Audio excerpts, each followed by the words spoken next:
I was going to mention the FBI and the IRS.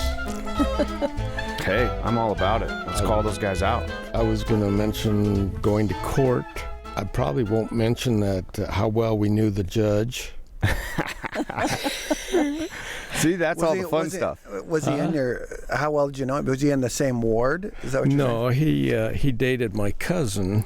Oh. For all through high school. In fact, there is a picture drawing of the two of them together in the yearbook. That's how well they were known in high school. He was a little older than we were, but he was friends with Neil Maxwell. Oh, yeah. And I mean, that's the kind of circles he ran in. Well, he presided over. I got sued more than once a month, and it would be a federal suit under the it would be for denying a license. One time it was under the RICO Act.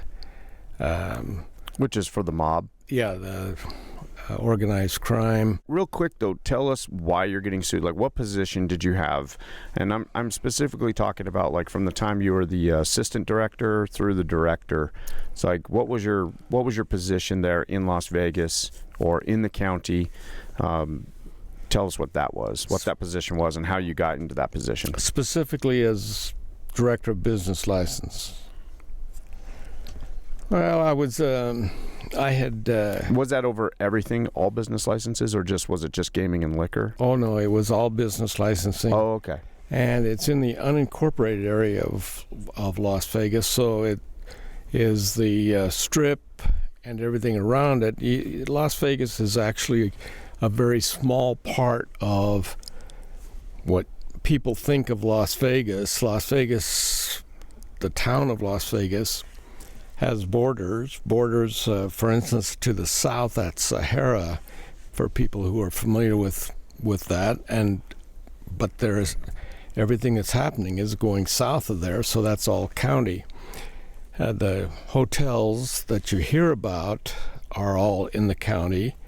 There are hotels downtown in the city of Las Vegas, and I didn't deal with those, but dealt with the outside ones. I was in juvenile court, believe it or not, but I had an opportunity in the juvenile court to go to Los Angeles and get a master's in public administration.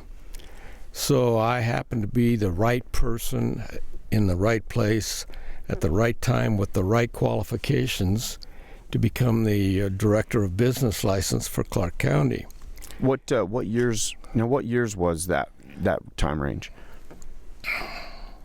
Gee, I retired in '95. In fact, you're going to need to remember that the things I'm talking about took place before '95 and before, and I was there for 17 or 18 years, and prior to that, I was worked for the county, everything from a probation officer up to director of the court. But and you're talking the juvenile court. Juvenile court, yes. So is your bachelor's in social work? In psychology. Psychology. Okay. I have minors. In fact, I have minors in sociology, youth leadership, recreation, a lot of those things. But I ended up in psychology, became a probation officer, assistant superintendent of the State School for Delinquent Girls for Nevada, and then back as a probation officer. One of my people who helped me through most of that was Mike O'Callahan, who ended up as the governor and had a role in federal government and other things, but he was the one that first hired me as a probation officer and kind of guided my career for quite a while until I was, like I say, director of the court. Then I had an opportunity to go to the business license department and That was an interesting time. I went there as the assistant superintendent. The assistant director of the business license department. So this would have been in '76, about. Yeah, probably along in there. This is interesting because Vegas started in 35, 36, right? Yeah, around in there. So you're talking 40 years later, and it was started by the Mafia, or at least the Mafia had some influence in the starting of Vegas. I think that their greatest influence was during, just previous to the time that I was there, probably from the 50s, and I'm not exactly sure when Bugsy Siegel came in, but that started a lot of it from what I understand. I think that was in the 40s, wasn't it? Yeah, late so. 40s, early 50s. From our backyard, to tell you how old this was, we could see all that happening because we lived on the southeast end of Las Vegas, which is now in the middle of the town. And so I kind of watched it grow, but I wasn't really caught up in what was happening in those So did you grow up in places. Vegas? Oh, yes. Okay. Yes. And so you were out towards the hills a little bit? No. Or was No, it actually in- he was like right downtown. right downtown. What Okay. is now the center was just being a few blocks off of the strip back then. Was you're out in the desert. Yes. Oh, okay. Yeah, there was 2 hotels when I was a kid. We could look out and we could see the El Rancho and the Last Frontier. And seeing all of that, I never dreamed that I would be licensing those things. But now, as it grew, we watched it grow. And the interesting about Las Vegas is how fluid it is. That something that a big building that you will see one day will be blown up the next day, and they start all over again. It's a very temporary town. There's only, I think, of 2 historical buildings. They don't save historical buildings in Las Vegas. That's right. They just don't. Is it because of the money that's involved, or is it just that's not something that they want to? It's to keep up with the glamour, I think, just watching them. The Desert Inn, for instance, was there. Wilbur Clark started that many years ago, and it was just an institution there. And one day they got rid of the Desert Inn, and I think that might be where one of Steve Wynn's places is now. But So take us back to you were at the juvenile court, and then you had an opportunity to go over to business licensing. Yes. How did that come about? And specifically, like, I know the guy who had that position before you. Like, what happened to him? Why was there that opening? Well, first of all, the director that was there at the time that I went there had been there for a very short time. And the reason he was there is because the director just before him was found to have taken a few bribes. One of them was a new Pontiac in his driveway, which he went ahead and accepted. And when you say, he accepted it, there was the ownership in his name sitting on the front seat. And he had a beautiful clock delivered one day that was a big grandfather clock, and didn't send it back. And then he made a mistake on, I believe it was the Colonial House, where he'd actually done something that had assisted them in licensing that they shouldn't have. And anyway, he went to federal prison, serving in Treasure Island. And he was there for quite some time and ended up as a chicken farmer in Arkansas, is what I understand. But anyway, and then there was a director there that was there for a short time, and then he was leaving, and so I was being interviewed by the commissioners. The chain of command was the 7 county commissioners and then a county manager, and then I had an assistant county manager that I would report to periodically, but I would deal directly with the county commissioners every day. And I was interviewed by each one of them, and some of them I knew were just solid votes for me. It was a matter of they were going to select me as a department head. And I had one of them that said, "How much experience do you have in liquor and gaming?" I said, "I don't drink and I never gamble."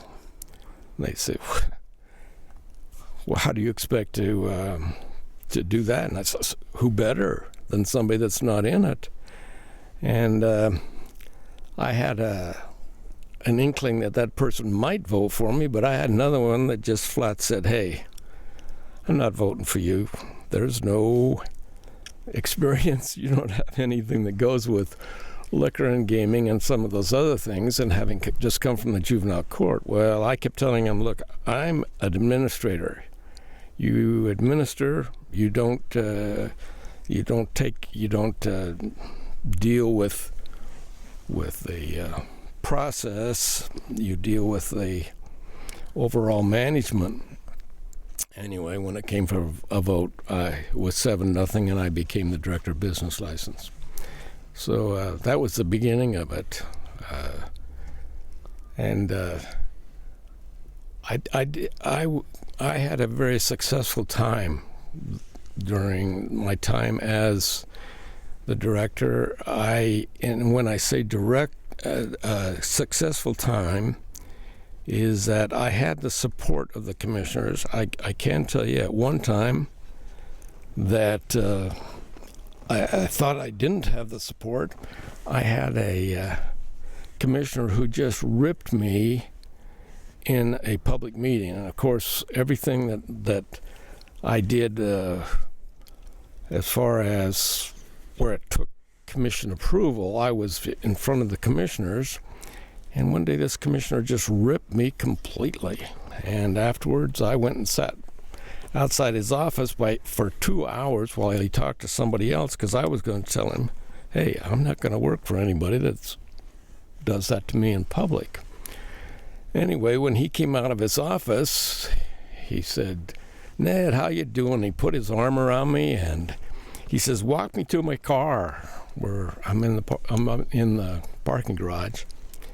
So while we were walking up the stairs, he was doing small talk, and I said, "You just ripped me really bad in that meeting." I said, "What's the deal?"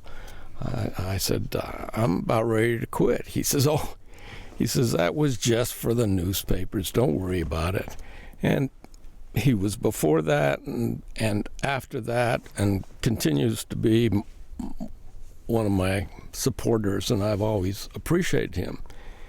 He also went through a number of experiences that he and I could relate to, in that when you're in those positions, you are directly under the direct eye of the FBI and the IRS. Just to give you an idea. Because the last guy's driving a Pontiac that he shouldn't be driving. That's probably becomes why. a chicken farmer. Yeah. Other side of the country. That could be. Anyway, I always had. So when were you aware that the FBI first had a file on you? How did that start? All right, quick second here. If you find that the Big Fat Podcast is bringing you some type of value, please consider subscribing. And if you hit that little bell, it will give you a notification each time we upload a new episode. If you have a moment, maybe even leave us a review on whatever platform you're using. These little things help keep us going and help spread the word of the BFP. All right, let's get back into this. You just instinctively know that when you're in that position. But the FBI really came apparent when the local director of the FBI asked my secretary to meet him after work, and she had just recently gone through a divorce and was very excited that this handsome FBI guy was asking her out. And she came into me, she says, "Guess what? He's asked me out." And I said, "Hey, I'm sorry to tell you this, but he's married, he's got children." And she was kind of devastated, and I said, "You know why he's asking you? He's just trying to dig. Wants to see what I'm up to and how I handle things and what I do." And anyway, she called him and told him she couldn't make it. But one day on the news, in fact, I had just started a vacation, and I took Monday to do some things around the house, and right after 6 o'clock, I get a call from Channel 13. "Can we come in and interview you?" I said, "What about?" I'm living 60 miles away from town, which was nice.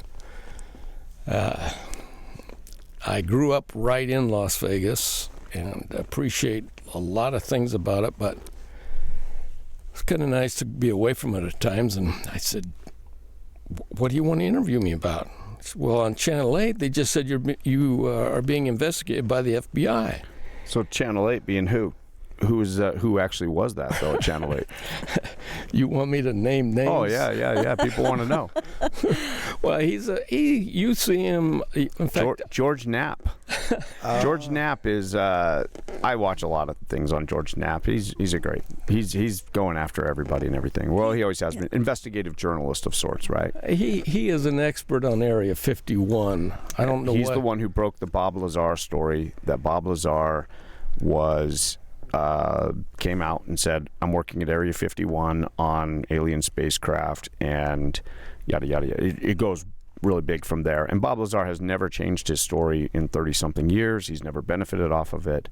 And it's come out that a lot of things of what he said is documented. The government tried to ruin this guy's career and everything else. Anyway, he broke that to George Knapp because he was kind of in fear about what he knew, and that he kind of felt like, what if they just get rid of me? So the only way to protect myself is to throw it all out there and don't hold on to anything and just throw it all out there. So then after that, it looks really suspicious if they get rid of me. So he went through George Knapp. So this is the same George Knapp. So George Knapp runs a story on you. Yeah, well, I got to just say that George Knapp is the expert on Area 51. Oh, yeah, he is. Yeah, you see him in all sorts of documentaries now, but I didn't think he knew too much about me, and I didn't think he knew too much about the FBI, but he announced on the 6 o'clock news that I was being investigated by the FBI.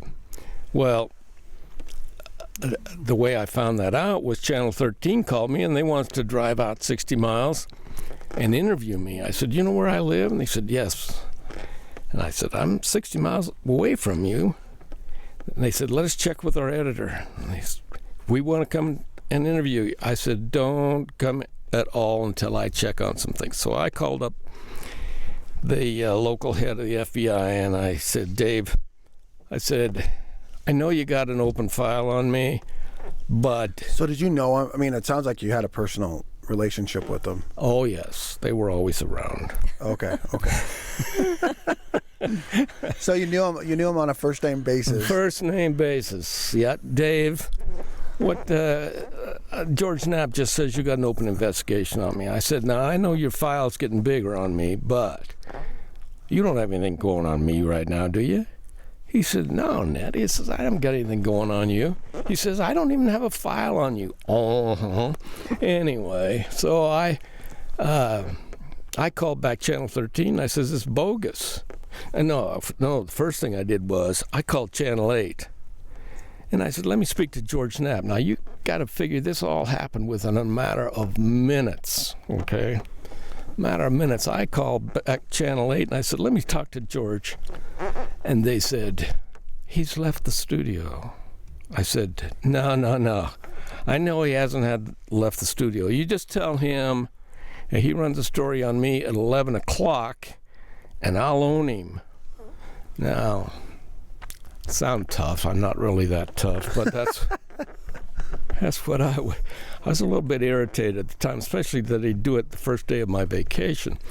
Anyway, 11 o'clock, nothing was said at 11 o'clock. Well, I know George was sitting right there next to the person that was telling me he just left the studio. And anyway, long story short, I got a hold of all the news people and told them, hey, that's a bogus story. Forget it. Don't bother about coming out. But at the same time, it concerned us as a family out in the valley, because what were they thinking of all of us? It was a small little town that you were being investigated by the FBI. Yeah, because everybody at that time watched those local channels. Right, and everybody knew us, and, that wasn't good. Yeah, I had people who said they would, if the FBI would be after you, we'd be going after them. I felt good about the support I got. But another time, though, I had 2 IRS agents, and we worked with the IRS. The IRS would, call us and say, they got this licensee, and he's doing this, and he's doing that, and what kind of fees are he paying? Because most of them were based on income, depending on what they were doing. And so we worked closely with the IRS. Anyway, one day I had 2 of them come into my office, and they said, can we shut the door? I said, sure. He said, okay, Ned Solomon, we'd like to notify you that you are the subject of a criminal investigation. You have the right to remain silent. Anything you say can and will be used against you in the court of law, et cetera, and read me my Miranda rights. And they said, do you understand that? And I says, I've given those, because I had been previously a probation officer for a number of years. I said, I've given those more than you guys have. Of course, I understand them. I said, what's this all about? It's very sorry, but we can't tell you at this point. And I said, okay, what do I need to do? Anyway, they said, well, we will be collecting records about you and investigating your financial situation, et cetera, and all of these things. And anyway, immediately I get on the phone to my attorney, and I said, what's going on? I just had the IRS in here, and what am I going to do? And he called me back. He had just talked to the U.S. attorney, and who was a good friend of his and of mine. And he said when he called me back, he says, hey, he says, they are just going after a number of department heads in the county, seeing if they can dig up anything. He says, just give them everything that they want.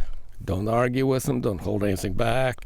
He did say, have you done anything wrong? I said, Jim, you know, I'm straight arrow. And he says, okay. He says, well, give them everything they want. Don't worry about it. Well, I worried about it. And after about 4 months, it was Christmas time. I had all my kids together. And this maybe gives you my view of the FBI and the IRS. So I had all my kids together, and I said, well, I want you to know that I'm being investigated for 4 months now by the IRS. I said, I have not done anything wrong that I know of. I said, I've given them all the financial information I can. They continue to ask for more, by the way. And I said, I know that I have not done anything, but if they want me bad enough, between them and the FBI, they will either plant, make up, or do something to get me. And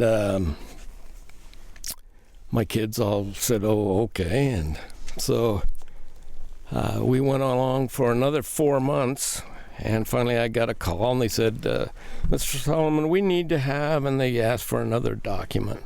I took it over, and I gave it to the guy. This is a total of 8 months.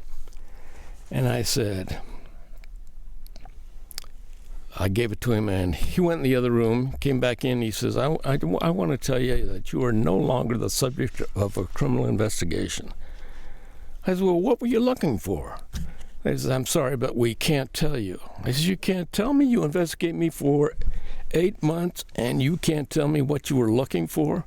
That's right, but we would like to notify you that since we have all of your financial information, we are referring it to our audit department, and they may be contacting you. Oh. So the fun never quite ends. Yeah, The fun never quite ends. He did stop and tell the kids, though, that if he went to prison, it would be an opportunity to learn to play the guitar, which he'd always wanted to do. Yeah, I said, it won't be too bad. I said, in fact, I was hoping I'd go to Lompoc because You were already picking out yes. what, prison? And the guitar. And the guitar, yes, both of them. No, I went to graduate school with a fellow from Lompoc that was an administrator there. And So you figured you'd get a good place to sit in the dining hall. oh yes, I was looking forward to the best seat in the house. You know, I always laughed about it because my dad spent time in prison, and he said if I was going to be there any length of time, he goes, I'd come out as a lawyer. But his whole plan was to go to school. Yeah. And in my opinion, you know, if that's where you end up, you're like, you might as well get the most of it. Isn't it? You bet. Got a lot of time. Isn't it interesting, though, that your experiences with the FBI and the IRS are very similar to what's going on now in the country? There's a lot of things going on right now where there's a lot of claims that the FBI is not being on the up and up about things, and whether they are or not, who knows? I don't know. We don't know in this room. But isn't that sad that that's the sense that we have of these organizations that are supposed to serve and protect? Well, it almost sounds like they're just, and in a lot of ways, it's illegal to do what they're doing, but they put it under the premise of you're being investigated. So please, if you voluntarily give them everything, right, then you give them the information that they're looking. Well, you pretty But if you don't give it to them voluntarily, they're going to dig at you even harder. I'm going to say you're obligated. I don't know what the word is, morally, to just give them to you. You haven't done anything wrong, so why wouldn't you? But then you wonder, what do they do with it? For instance, during this 8 month period, I went to a commissioner and I said, Commissioner, I just don't know. I don't know. I says, I got the IRS investigating me. It's been a number of months, and I kind of bemoaning to him, and he said, Ned, he says, let me tell you, he says, I've had the FBI on me for 8 years. He says, they have made my life so miserable. He says, they not only investigate me, they investigate every associate that I have. He says, I don't even make friends anymore. He says, the reason I don't make friends anymore is because I know that immediately they will be investigated by the FBI. He says it's just not worth it. So, you know, like I say, I was feeling sorry for myself on my little eight months with the IRS and my continuing probing by the FBI. And here, this commissioner, I mean, he was really taking it hard, and I didn't blame him. It had ruined his whole. Well, eventually, not long after you retired, I believe, if I remember right, there was a lot of commissioners that went to jail, wasn't it? There was something that went down, and all of a sudden, there was a real problem in Las Vegas. It was in the mid-'90s or right after that, wasn't it? Yes, in the later 90s. But there's a pre-story to that if you want to hear what led up to that. Yeah. We had a guy from San Diego, a lot of money, and came up, and everything he wanted to put his hands on had sex written all over it. And so it was my philosophy, or my direction, was to close up all the opportunities for sexual businesses where there might be places in the law that we needed to tighten up on. So I had a thing with the assistant district attorney that was assigned to me, a great man that just stuck by me through everything. And anyway, every time what we called the law was open, that is, a commissioner would call us and say, would you look at this section of the code and see if you can make that whatever the commissioner wanted, whether you can make that happen. Well, whenever we did that, since they were looking at the business license code, we would tighten up on anything that had to do with sex. And if you've been to Las Vegas lately, it's just kind of discouraging, just sex everywhere. Well, and you're talking about like the little paper handouts, the cards, and the brochures that are getting stuffed in your hand and pockets and all that kind of stuff. Yes, and laying all over the streets. Yeah, littering it all over the place. Yeah. Yes, but there were other things that were going on that just, brothels that were disguised as other types of legitimate businesses. Well, anyway, he and I, whenever we would get the law open, as we called it, we would tighten up these other things, and we would make it a little more difficult for these sexually oriented businesses to become licensed. And we did a pretty good job, considering Las Vegas and its reputation and what people thought they could get when they went to Las Vegas and everything else. We tightened it up to where we made it as decent as we felt the law could, and that the community could continue its keep its image. Image, yes, but at the same time not have it so blatant that you didn't like to go anywhere. And anyway, after we left, you both retired. Yes, in fact, we both retired at the same time. And right soon after that, we kept hearing more and more, and commissioners were changing the law back, and even worse than what it was before. But part of this was a whole new group of commissioners. Very true. Very true. The commissioners, from the time I started there until this time, were very much different. And so they changed it and just made everything wide open. Well, they've come to find out they were getting paid to do all this. So there were a number of them who, one cooperated with the FBI and escaped prosecution, and in the meantime threw some of the others under the bus, and it's my understanding that they were sent to prison. People that you deal with them on a regular basis, and you think, why would they? How could they? And yet money talks. Yeah. So did you ever walk outside your door and have a car sitting outside it? I mean, did you have any of those experiences where it was blatantly like, hey? Yes. Not to that extent. However, my first Christmas as a director of business license, my secretary came in to me and said, Ned, one of the hotels had called and they wanted to know what you wanted for Christmas. And I said, whoa, I don't want anything for Christmas. What? Let's figure this out. So we wrote up a little statement, went something like this.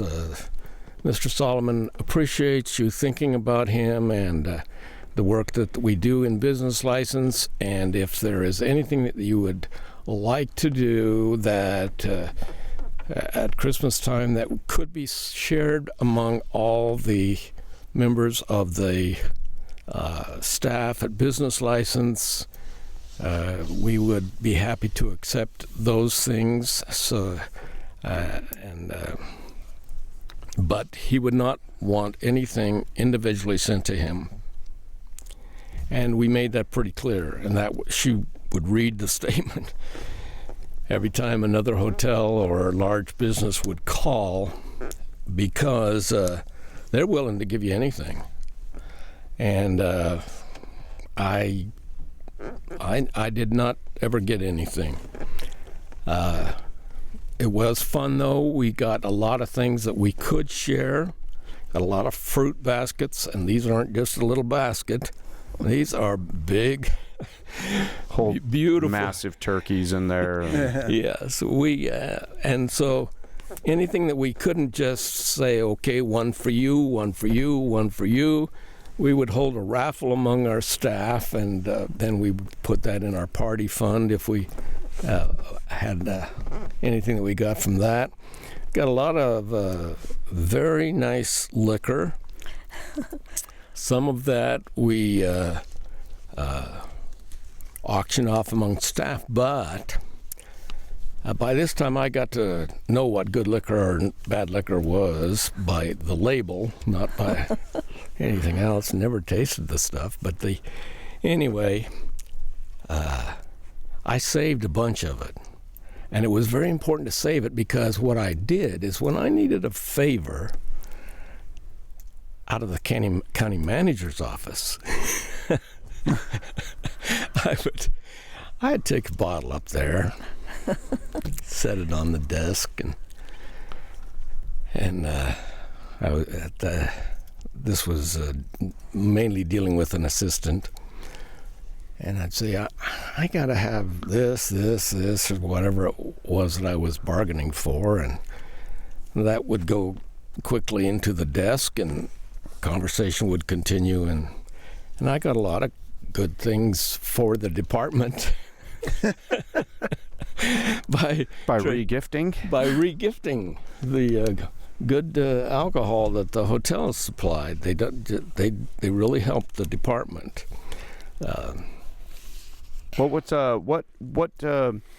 type of things during that period? I mean, I know you're saying that by that time the corporations were kind of taken over from the mob a lot, but there's a lot of people that think that didn't really swing into effect even until the 90s, and there's still considered some mob influence there even now. But you were there during the time of Frankie Rosenthal. I mean, the movie Casino came out telling the story of Frankie Rosenthal and Anthony Spilatro and all of those guys. So it's Lefty Rosenthal. Yeah, an interesting story in relation to that. By the way, I did follow Anthony because one of the people that worked at the juvenile court with me, I brought him with me to business license as one of my department heads. He was over the licensing portion. We had a licensing portion, a enforcement, and an auditing department. Anyway, he was over enforcement. Over licensing, and he taught young people in sports. One of the kids that he had was Anthony Spilatro. Well, Anthony was Spilatro's son, right? No, it was his nephew. Oh, okay. Yeah, and this poor little kid here he is, Anthony Spilatro's nephew, and of course during that time Anthony Spilotro was found in a cornfield outside of That's Chicago. right. Actually, it was that kid's father, Anthony Spilotro's brother. The two of them were found in that cornfield. I was only following Anthony, but you could be very much Yes, right. it was he and the brother. The brother was a dentist, and they were both found beaten, but buried alive. They'd beat him with bats and then buried him in a shallow grave. But from everything I've read about that, In Chicago? no, Yeah, outside of Chicago, it was in Outside, yeah, I'm not- Illinois yeah, cornfield, is what I understand. yeah, something like that. I had a fellow working for me though that was had been with the department for a very long time, and he was in enforcement. I called in the division head in charge of enforcement, and I said, "What does Gene do?" And he said, "I don't know. He works every day. He comes to work on time. Oftentimes he works late. Comes back into the office very late."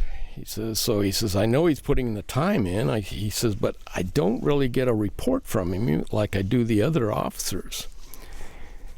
And Gene, if I can give some background on that, if you're reading you read the book Casino or you see the movie Casino, he's represented in that movie. He actually calls in Frankie Rosenthal. Actually, in the movie, he's called Rothstein, is what they call him, I think, in the movie. But there's a scene where he threatens Rothstein and basically tells him, I can't remember, I saw the movie years ago, but he was the head of Metro, or He worked for Metro at the time, and the sheriff sent him out.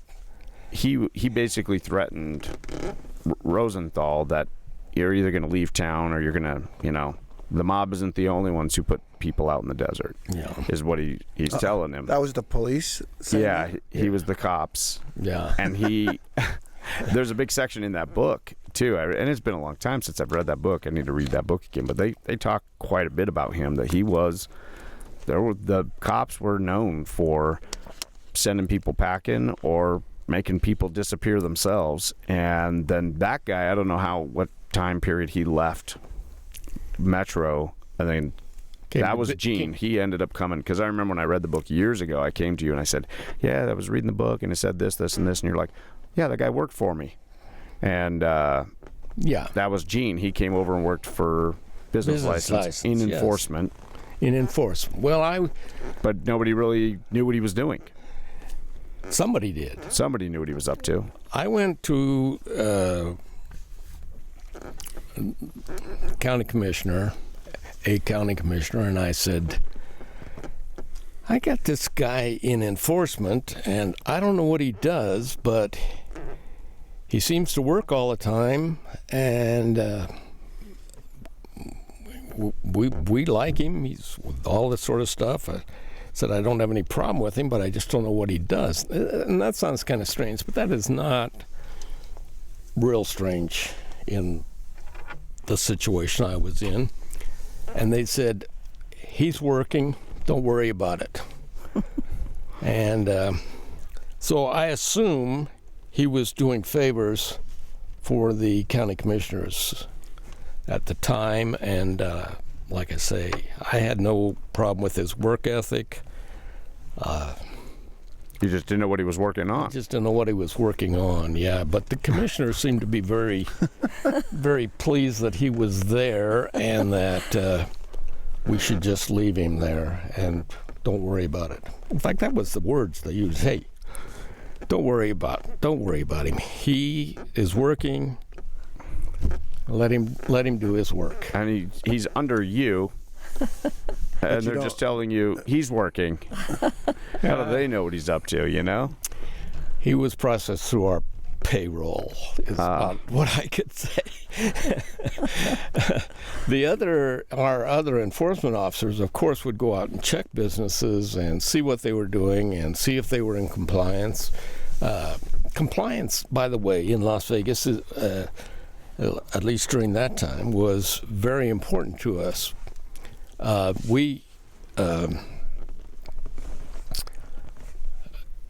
we changed the law as Las Vegas grew. For instance, when I first went in there, you had to have 300 rooms in order to have an unlimited gaming license. Unlimited gaming license they're very valuable.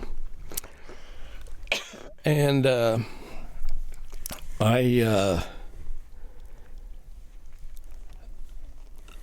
in order to keep up with what was happening, we had to change that periodically as places got bigger.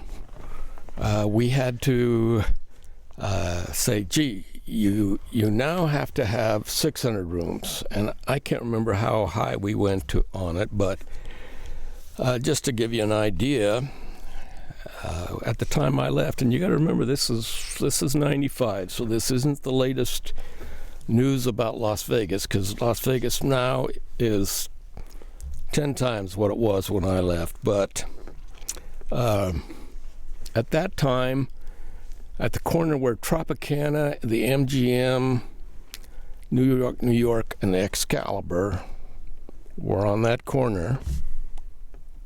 I got the right four? Yeah. There was more hotel rooms in those 4 hotels than what there was in all of the city of San Francisco. Yeah. You think of the massiveness of what they can do. It's just when Las Vegas is full and Las Vegas gets full, they have so many people there you just cannot believe. But they market it so well. They market it. They bring in people from all different persuasions. That's how the National Finals got there. The hotels bought the National Finals and the rodeo. Yeah. And the reason they bought it at the time and have it go at the time is because the few weeks before Christmas, Las Vegas really used to die down. And now, you know, when they have the rodeo there, yeah. Oklahoma during COVID somehow got it, and I'm not quite sure what the future's going to be, but during that time, man, the town is jumping. Yeah. We're a cowboy town during the first few weeks of December, and everything is full and everything is jumping. It has a great time to go, especially if you want to wear a cowboy hat. Yeah. But going back just a little bit as Milo was talking, weren't there some Greek brothers that were really mob people, but they were kind of following the law that you enjoyed meeting with? Weren't they some of your good friends? Well, let's see. I think you're talking about... I can't think of their name. You're not talking about Phil and Tom, are you? No, I'll tell you about Phil and Tom in a minute, because that's a great success story, is Phil and Tom. Yeah. But no, this was a guy who he had a festival, and it was interesting because on that festival. It's just the feast of San Gennaro. Yes. Well, I wasn't going to quite get that specific. Oh, let's get specific. He's okay with that. He's okay with it. I just don't know. I kind of, They're probably dead by now, Ned. No. Nobody's going to find you where you live. Yeah. I tell you what, I've got a picture with the head of that is just delightful, and he writes a nice little message on it where I didn't do anything out of the ordinary to help him. However, I schmoozed these guys to where they would think, that business license is really interesting. I thought that, I feel that is the job of business license. In fact, I'll tell you. Business license is interesting? Is that what you said? No. The business license is interested in getting them into business. Oh, it's going to help them achieve their goals. You bet. Whatever we can do, we will do it to get you into business as fast as you can, recognizing And I had to educate people about this. Not only our department, but the fire department, the police department, and others, saying, "Hey, these people have rented a building. They've they've done whatever they need to change the building to fit their business needs, and they're paying rent on it. Yeah. And they've got bills, and we got to get them into business. It's not a matter of just delaying things. You get them into business right away." So that's what we did. So What was their business? Because I'm just familiar with the feast. Was that wasn't the business? Yes, that's their business. That's their business. They run that as a festival once a year, or yes, and they have all sorts of vendors. And it's a big deal. And because how did that work then? Because as I remember it, that was the time of the year that the FBI and other organized crime departments would update their files, basically, on who all was who showed up to the dinner, who showed up at the Feast of San Gennaro. Hey. They would literally just walk around. Those are the stories I remember. You're making them uncomfortable. Yeah, I know. I'm trying to. I was going to say, it's okay. Because we're going to get to the meat of it. We're going to get to the meat of this. I can tell you're may not pushing have a right for the meat. Right. Yeah, you may not have a relationship. I mean, this when is you're just done. what I heard. I'm just saying that. Yeah, that was like the happening place. Like, Well, Chicago would call and say he just got on a plane. He should be landing there. We're not going to get that specific, but let me just tell you that yes, we did. There were no objections from Metro when we asked whether they had any problems with licensing the San Gennaro Feast. They said no, because we sent our photographers out there and we update our mugshots. Yeah. Anyway, but I can tell you, I had a delightful experience with the people from the San Gennaro Feast. I was concerned because they named one street after a commissioner and the next street they named after me. And when I say street, these were just the alleys in this festival, and so they were very temporary. But I have a prized photo I have of the fellow who started this. His son now does it, but the fellow who started it, and he wrote on the back of that picture how helpful I was to him and things. So I appreciated that he accepted our seriousness about it. We were anxious to, like I say. Well, too often there's government officials that all they're in the business of is telling you no. Like, I've experienced that. Like, some of them are like, they're not in a hurry to help get you into business. Well, like, you need to do this, and this, and then I'll come back and I'll look at it, and maybe we can, blah, blah, blah, blah, blah, but they'll drag it out because it's a power trip for them. I always appreciated when I have an inspector or somebody coming to me who licenses me, who's like, yeah, I'm here to help you get going. Well, and I don't think that's the feeling that you get in normal bureaucracy. Yeah. Okay, well, that's why I tried at least with our department to say, hey, whatever happens, we're here to help you. If you feel there's a block somewhere, we'll step in and see if there's something we can do. For instance, I had a fellow, he had a hard time with the English language, and he was trying to open a bar.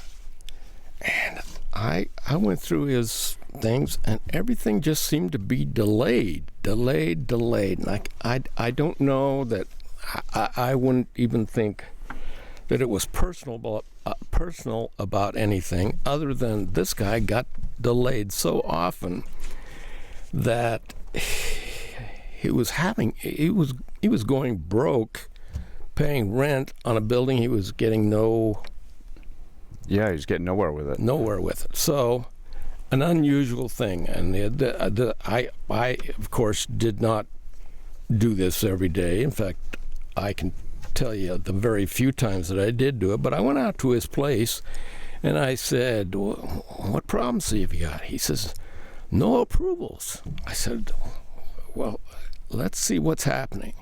So I called around to the departments that had to approve him, and all these other departments had to approve him. Building department had to, fire department had to, Metro had to on there was a liquor license, and anyway, I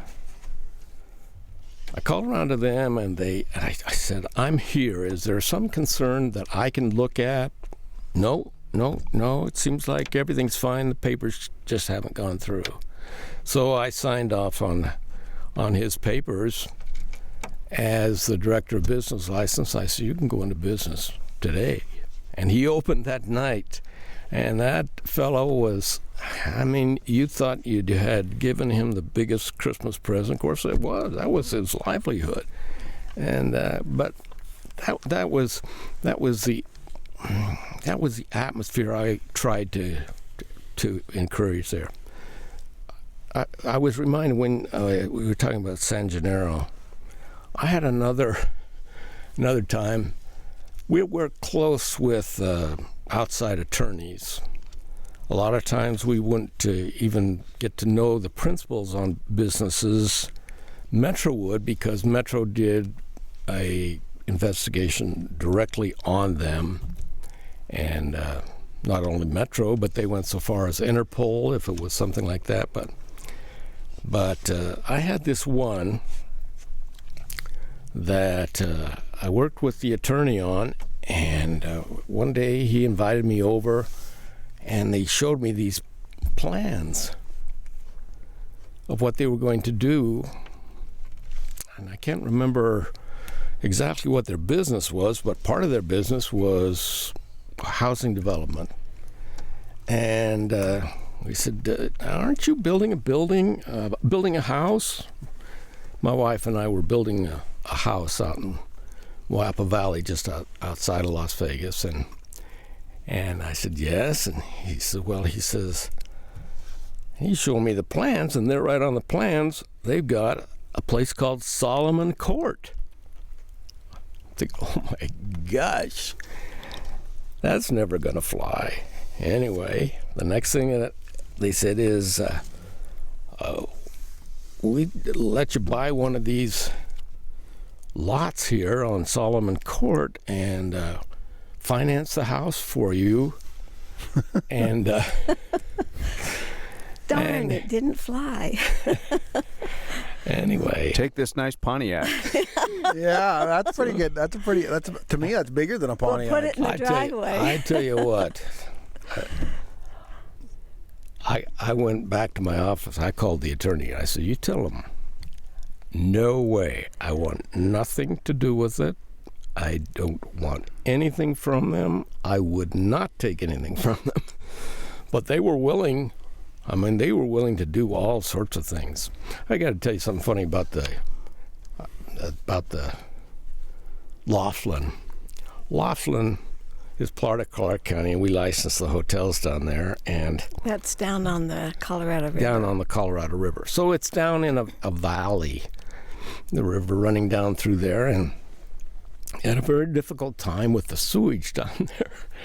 And using language that I'm unfamiliar with, of course, a hotel, if they wanted to get in there, they had to put in an application a long time ahead, because they had to get on what was called the shit list, because they were limited with the sewage treatment down there, and you had to get on that list. And when the sewage system could expand large enough to take on a hotel, then they would allow the next one on the list to build a hotel down there. Well, I'm speaking of Laughlin. Let me tell you another thing. I was down there with. So I can see where, the corruption just. It's got to be. It still has to happen today when you get people that are willing to. There's so much money involved in getting these things up and going. So to make it even easier, even if you have a government official who is trying to help you get into business, to grease those skids has got to be tempting. Let's just get in business. This is, you know, I don't know how many billions or even trillions of Las Vegas generates down there. Well, I between mean, all of them. yeah. In reality, what's even a lot? You know. Oh, it's nothing to It's them. not. Yeah, to Nothing them, it's to like, them. hey, if this what gets us going, it's just part of the process. That's very true, and that's why, as the director and as the supervisor of a department, you got to be very careful about all of your people. Nobody can get involved in favors. Yeah. I can remember just in Billings, I was in charge of the housing for Rocky Mountain College at one point, and they got one of the contractors that wanted the bid for because it was a 200-bed complex. I mean, this is just kind of give you, one of the guys wanted it. Well, he comes in and he has 16 chairs for the, you know, we called it the Oval Room, but where all of the board of directors met. And they were all colored the same color as the college, you know, Right, your colors. College. And so I can remember laughing, going, "Oh, I'm going to have to talk to the vice president and president about that." And they accepted it, but it had to come with no strings attached. And ironically, I thought I was 27 at the time, and I remember laughing because they did get the bid for the, you know, put in all of the 200-room furniture. Huh. And not just here in Billings, you know, of something that's simple. I can't imagine when you're talking about, you know, a 2,000-bed facility or, you know, 300 beds in a college setting is a pretty good-sized building. But it's not when you're looking at the bigger colleges. So I can't imagine when you're talking about like Mgm Grand and, you know, those places that are constantly expanding. Every one of those is a big deal. Like one bid for it is a big deal. Yes, it is. I had a funny story. You remind me. You know, we have the MGM that is on Paradise Road, Paradise, and about I almost said San Francisco. That's what Sahara used to be called. But anyway, along in there is the MGM Grand, and then we have the trying to think how it all goes. I'm trying to remember what I was going to tell you. Anyway, this will be a part you'll have to cut out because I can't remember. Okay. Okay. Well, I'll tell you a funny story about the MGM. Remember the Mgm Fire? That was a big deal. Mgm Fire was a big deal, taking people off. You might not remember that, but that was back in the early 80s, right? Mm-hmm. I mean, there was people jumping out of that hotel because it was burning. I want to say it was like 84, but Yeah, I right wasn't around very there. old. I remember watching a documentary on it one time. Yeah. It was very, very serious. As a result, they went through every hotel and gave non-compliances to hotels that were not in compliance with the fire regulations, and they would notify us, and we would, in paper terms, make them a unlicensed hotel until they brought it up to date. And President Reagan visited Las Vegas during this time, and he actually stayed in a hotel that was not licensed because they didn't have their safety up to date. But anyway, I was about to tell you about Laughlin. One day I was down in Laughlin with the county commissioners and with one of the private attorneys that are with the hotels and representing them. And I was with this attorney, and we were up on the second floor or some floor of this brand new hotel that was built in Laughlin, and he was bragging about how the pool was not an in-ground pool, how it was on the roof and all of this stuff. And I'm looking at it, and I said, Bob, this pool does not fit with the definition of a resort hotel. And here we had just licensed them as a resort hotel. Well, somebody had missed the measurements on the pool. So I notified the commissioners, and they said, take care of it, Ned. So immediately we, like I say, opened the law, and we changed the dimensions on the swimming pool for a resort hotel to fit The same one. fit the one in Laughlin, rather than them tear out this pool that's up on the whatever floor it was on, and made it convenient for them so that they could keep the resort hotel license. But but sometimes you just and that made good business sense, and it was all right. But anyway, it's funny what brings on change, and some of it you say, oh boy, I don't know. In fact, I've actually had things, and the commissioners did not know this. They would ask me to do things. Can you make this blah blah blah happen? And I'd have a concern about it. I'd check with the district attorney, and we'd review it, and it was just not the right thing to do. And I'd have to call the commissioners. And I can tell you that the commissioners that I worked with at that time, they worked with me very well. I could call any one of them and say, Commissioner, this is not something we should do. You don't want to put your name on this. You don't want to have this happen. And they'd say, okay, we'll take care of it. And they would go back to the person who was applying for whatever it was and say, look, I've been told, and they take care of it. So I was very pleased with the commissioners. Like I say, the ones that I worked with, I always got cooperation. I figured part of my job was to protect them, just like I hoped that they were protecting me. And I felt that they did in most cases. And so I looked after them. And of course, it was smart of me, because all I had to do was to make one of them mad, and they could do things. And I could be on the street. But I didn't have to do all that they asked me to do, as long as I went back to them and told them, I can't do this because this is the position it puts you in if it doesn't come out right. Anyway,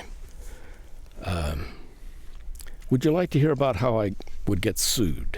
Yeah. I was actually going to ask you that question. I've been thinking about it for a minute or two. Is that you said earlier that you would get sued at least once a month. What? Why were you getting sued? What's going on there? Well, let me tell you about one of them first, because it was the biggest suit. And to tell you what happens to business license directors, I had just come back, and this was in the old days when money, a little bit of money was a lot of money. I went to a business license directors conference, and one guy says, you got to be careful dealing with these things, because he says, I just got sued, and he says, I had to come up with $87,000 out of my own pocket. And so it does happen where business license directors get sued, and I was always sued in my official capacity as director of business license and individually as Ned Solomon. So I would be personally liable for it. We would go to a establishment and find out that they were not in compliance, and we would shut them down. For instance, a bar. Say they're serving juveniles, and it's blatant that they're serving juveniles. Well, we'll just say, I'm sorry, but you're closed until you can appear before the county commissioners.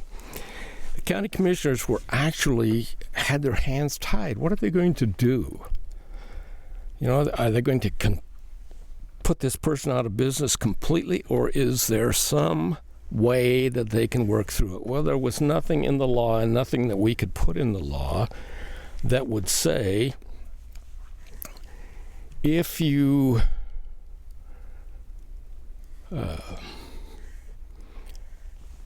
approach the commissioners with a monetary amount that they would put into the county coffers and do whatever else they might do, that the commissioners would consider that. And we did that a number of times. We'd call the licensee in and say, look, you're in a bind and we want to help you out. You can't do what you were doing, but you got to get your license back. So to get your license back, it's not within the law where they can fine you. If they could fine you, they could just fine you for X amount of dollars and say, okay, you paid your debt. But they can't fine you. So what a possibility that you might do, and I always had my attorney there with me so we would word this right, is you need to come up with some figure that you think will convince the commissioners that you are sorry for what has taken place and it'll never happen again, and then they'll consider about reestablishing your license. So we called this one fellow in. He had blatantly had juveniles in there, and in this particular meeting, there was me, there was a member of the district attorney's office, the same one that I've been talking about, a member from Metro, which was the Metropolitan Police Department, and then they had a division that was specifically dealing with licensees, doing investigations on them, regardless of what they were. If they were anything that needed an investigation, this group handled it. Anyway, we called this guy in, and we gave him that same speech. He walked. We were a half block away from the federal building. He went over to the FBI and said, I just got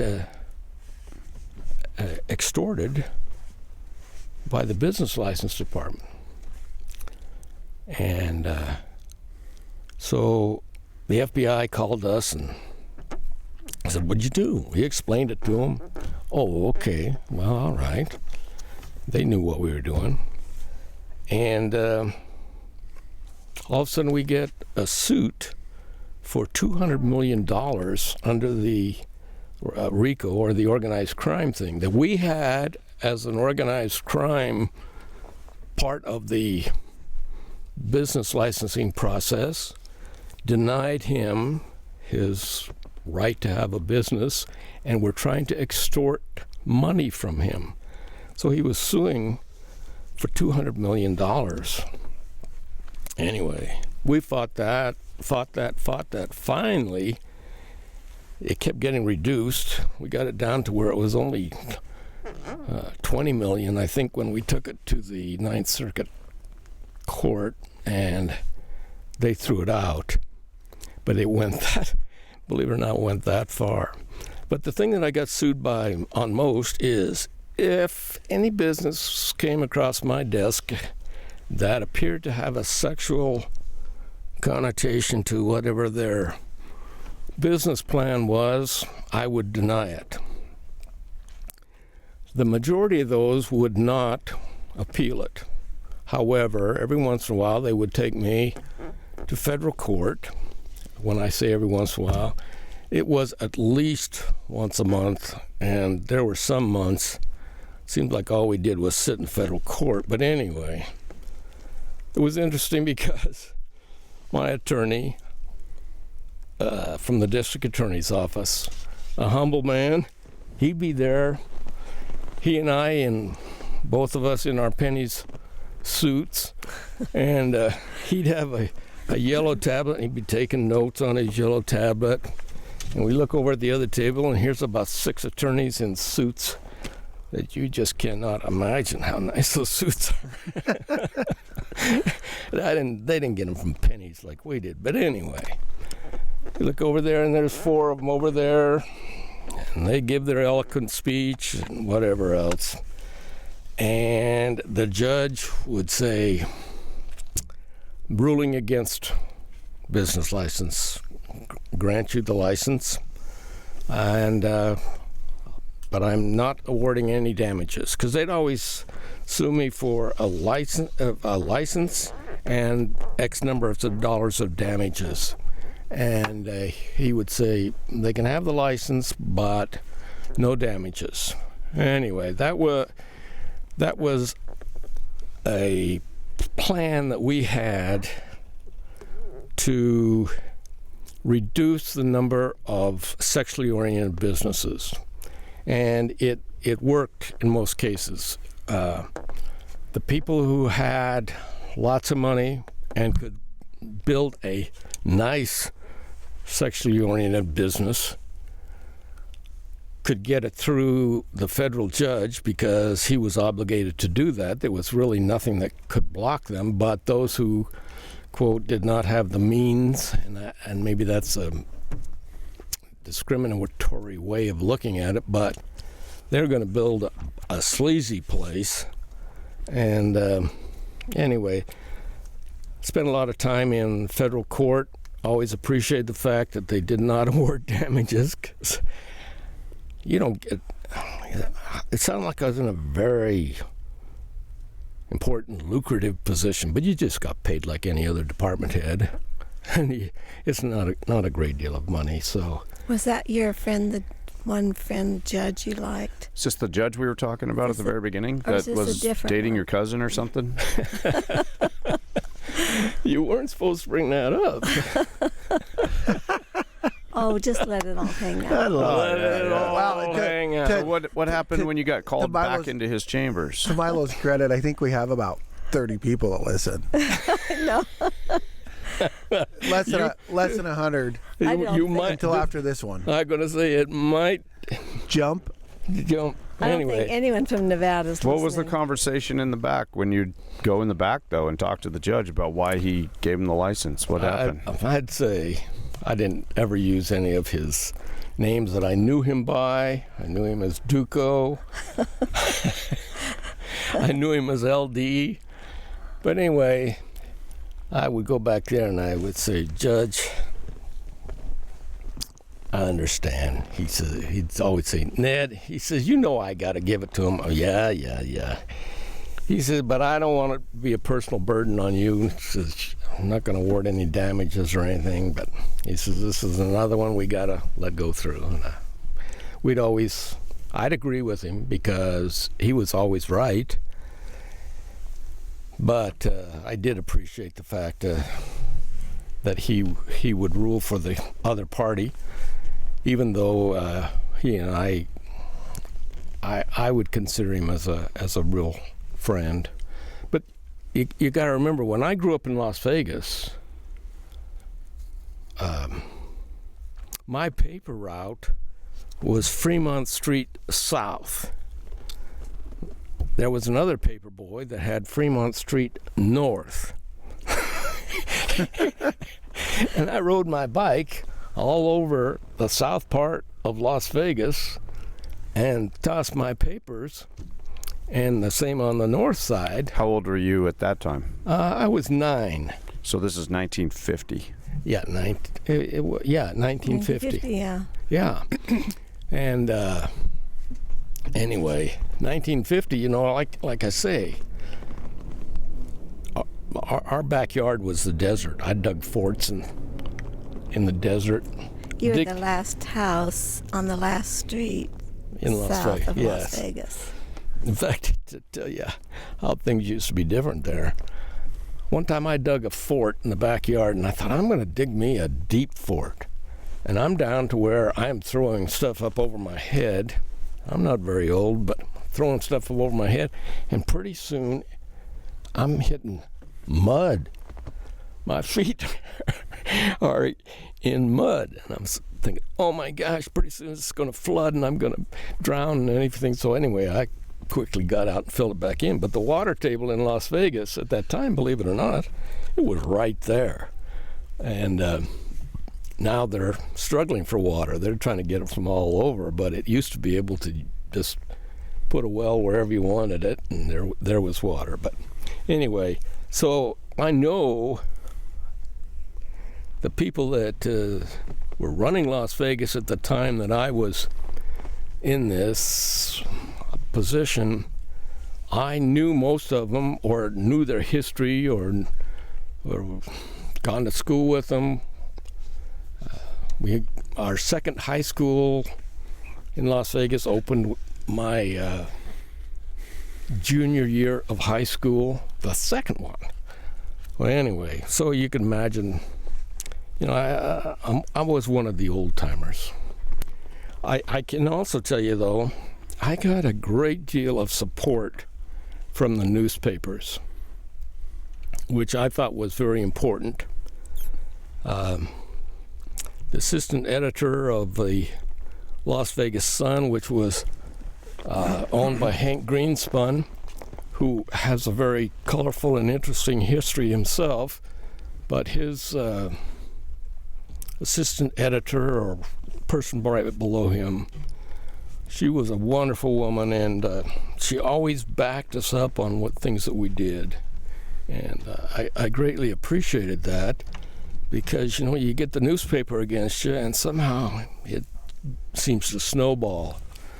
And we never had an incident in our department that was big enough to cause negative talk anywhere. While I was saying that, I was just thinking, one time we beat out the state on something. Basically, our license fees on gaming was 1/10 of what they paid the state. Now, when you think about taxes and things such as that, of course, the big tax base in Nevada was the gaming, and we got 1/10 of what the state got. We got word that one of the casinos, in fact, it was interesting because it was an old casino. When I say old casino, it didn't have rooms, and it had a unlimited license. What was the name of that one? It was a Silver Saddle. Never heard of it. You know the owner very well, by the way. I'm speaking to my wife. She knows the owner very well. Anyway, we heard that that they were about to close. And we didn't know whether the state had heard it or not, but we heard it, and they were behind on their license fees. So I sent our enforcement agents out there. I said, you get as much as you can. This is how they got as much as they could. They went to each slot machine and said, okay, open the slot machine. And they had a bucket below there. We emptied the slot machines. We emptied everything. Our department drove those, anyway, they were called K cars in those days, if you remember, that kind of a boxy little car. Yeah. And they came driving back into our parking lot, and those things all hit the driveway as they came up in it, because the back of them was all full of silver dollars, silver everything. And I tell you, we got our fees, and the state missed out because there wasn't anything to get by then. But anyway, and the other funny thing is, you think about Las Vegas, and they must be so sophisticated and so all this and all this. Anyway, our safe wasn't big enough to hold that, and so we hurried and processed it, and then we had two people push one of these freight carts down 2 blocks to the bank to put that money in the bank. Anyway, that's how we got our fees from Silver Saddle. How much do you get that weight in there? I mean, you had to have 1,000 pounds. Oh, more. Yeah. Like I say, we had about I think probably 5 cars that went out there, and they came back. They were really dragging. They really were. And like I say, we counted it, we bagged it, we put it all on this cart, and it was a heavy cart running it down there. But those were interesting times. I'm not sure that they could do that now, and there are not that many unlimited licenses that are out of compliance anymore. You know, things change so much, and if that land that is sitting on is so valuable that if it's a non-compliance casino, there's somebody who's got more money who's going to build a bigger and a better and a whatever else, and they'll buy them all out. So the Strip today is completely different than it was when I was there. For instance, when they did the Excalibur, I stood there in the desert wondering, I wonder how this Excalibur is going to do. And they had the hacienda that was clear out in the desert. Man, that stuff is all right there. It is. That corner is a block and a half away from the Allegiant Stadium, and a lot of things are different there now. So they certainly have their challenges. There's just so many things that go on there that it's hard to imagine how complex things are. For instance, the convention business. They find in studies that they've done about the convention business, and we would become involved in that in a small way, but the convention business is such that people schedule their conventions in Las Vegas because their employees are, number one, happy to go, and they find that is where the best attendance at a convention is when they hold it in Las Vegas, because there is a guilt factor that goes with it. The guilt is, gee, I'm in Las Vegas, I'm having all this fun, I'm staying up all night, doing all these things in the Las Vegas ambiance, and so I better go to the meeting. So they go to the meetings, and so they have good attendance at their meetings.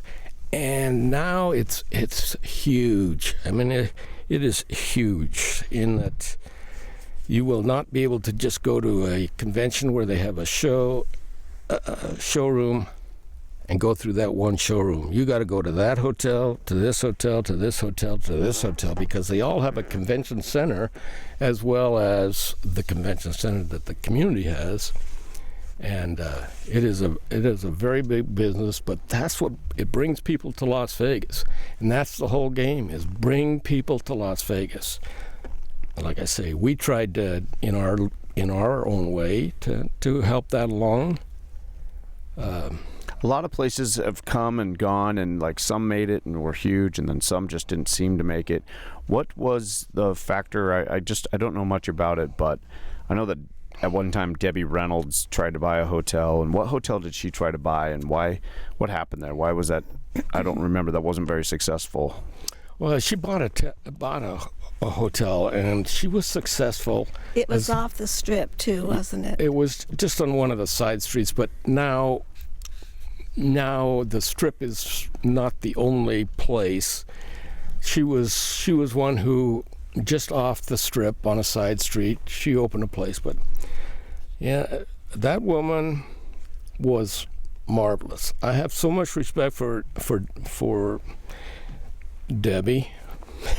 I can call her Debbie because I danced and sang with her at a commission meeting. That's one of the perks that go along with it, is you get to know a lot of people, and just happened that we got her to tell us her life story in accent, where she was a young girl and her grandma would have a little sip of wine every once in a while, and she told us all about that. But anyway, but she opened that to serve other She actors. did. Well, I got to tell you about her first. we have a lot of businesses that would declare bankruptcy, and we were what was called an unsecured creditor. In other words, when you declare bankruptcy, you still have a responsibility to those who have I guess the best way to say it is a capital or tangible item that they have purchased from someone, and they've got to somehow make that, at least in a portion, right. With an unsecured creditor, as business license was, there was no obligation to pay us back. Debbie was married to a fellow who had a shoe company, and he went broke. And he wasn't going to pay us back. We didn't expect it. We get a letter from Debbie Reynolds, her signature on it. I understand that so-and-so, the shoe people, went broke, and that they owe you some money. I want you to know that it may take some time, but I will pay every cent of it. And she did. The only other business that did that as a company that went bankrupt, and by the way, that doesn't mean they go out of business, but that they declare bankruptcy and they absolves them of their debts, was Chuck E. Cheese. Chuck E. Cheese went bankrupt at one point, and they wrote us a letter and said, keep us informed of what we owe you because we will pay you back. And Chuck E. Cheese paid every cent. And they didn't have to, but they did. Anyway, those were the two businesses that did. Anyway, Debbie bought this hotel, and she had people such as Mickey Rooney and other people who had been successful over the years, but who had apparently not still making the money they had expected to make. And they had aged some. Aged a great deal, some of them. And she would hire them, and they would do shows in her showroom. And she did that over and over and really helped people out. She ran a good business. She finally was getting an awful lot for her, so she had her son, was it Todd Fisher, come in and actually run the day-to-day activities for her. But she was a real straight-up person. She really was. The way I got to sing and dance with her is we were holding a special meeting for her. This is where the commissioners would accommodate people. Held a special meeting, and one of the commissioners had misread his schedule and went and got a haircut. And we had to have a quorum, and we didn't have a quorum, and so we're sitting there trying to take up this time. Where is Commissioner so-and-so? And anyway, so we got into a lot of casual conversation. I just told her that I love singing in the rain, that I always did this. In fact, I have even done the routine of Donald O'Connor where he goes behind the couch and goes up in the air and comes down. The dummy goes up, comes down, and then Donald O'Connor comes up and jumps down. He must have had some props that I didn't have, because when I did that in the show, boy, I got tired. That was really tough. You try and do push-ups and push up above the level of a couch. It's hard. Yeah. Anyway, I was telling her about that. She says, well, you know the songs from it? I says, oh, yeah. So for the next thing I knew, I had my arms around her. She had her arms around me, and we were singing and dancing. Good morning, good morning. Anyway, that's my claim to fame. She got off Debbie easy. Reynolds. She didn't have to buy a Pontiac. Use the skids. I just got to dance with this guy a little bit. Sing a little bit, yeah. Dance with this guy, and I got Get everything. this hotel going. That's true. That's true. I was starting to tell you about the Excalibur to tell you how things have changed. I was on a vacant lot looking out at the desert at the Excalibur when they were licensed. When they were groundbreaking. And that's boy, you can drive halfway to California before you run out of Las Vegas, and that was the end. But So when was that? 70s, 80s?